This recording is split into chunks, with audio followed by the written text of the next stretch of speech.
information. It's not like JFK was aware of the inoculations that had gone on and the death of Mary, and his death had to happen because of all of these things and these balls in motion. Is that correct? Well, if they had not blamed the Kennedy assassination on Lee Oswald, there wouldn't be a connection. I mean, it is Oswald that is the connection.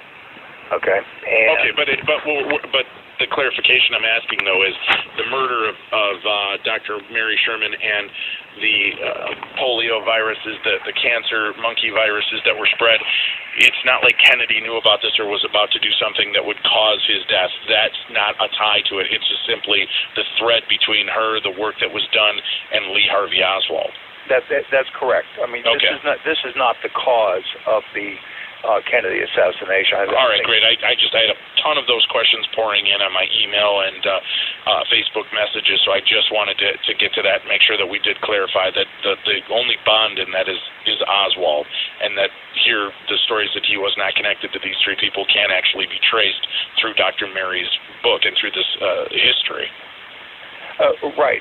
That being said, I will also say that Jack Kennedy was aware that the CIA was doing things that they were unwilling to tell the White House about, and that he put his brother, Bobby, in a supervisory position over the CIA to work with the controller of the CIA to figure out about these millions of dollars that were missing from the CIA's budget. And that piece of information fits pretty nicely in with this story, okay? But I don't think that this is the only issue. I mean, I think the fact that JFK was pulling out of Vietnam and was backing off from the nuclear testing and all those other things play much more into why he was killed.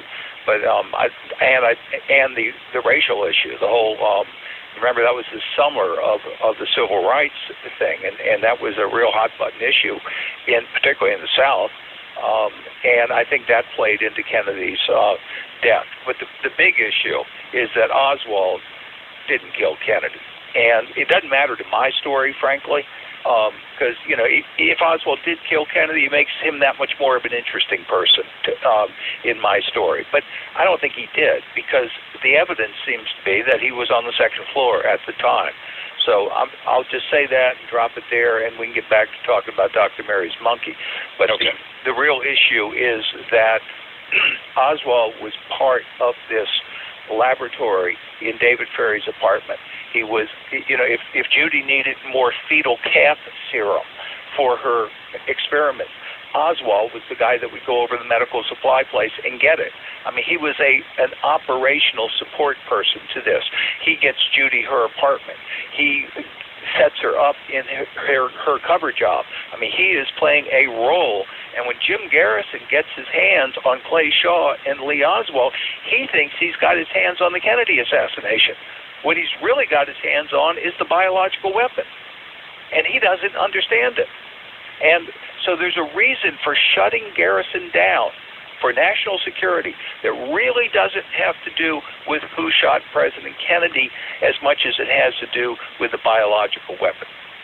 Now, Oswald had penetrated the plot, according to Judy. Right? Oswald was in contact with Judy up to the Wednesday before the assassination by telephone, and he was telling her about it.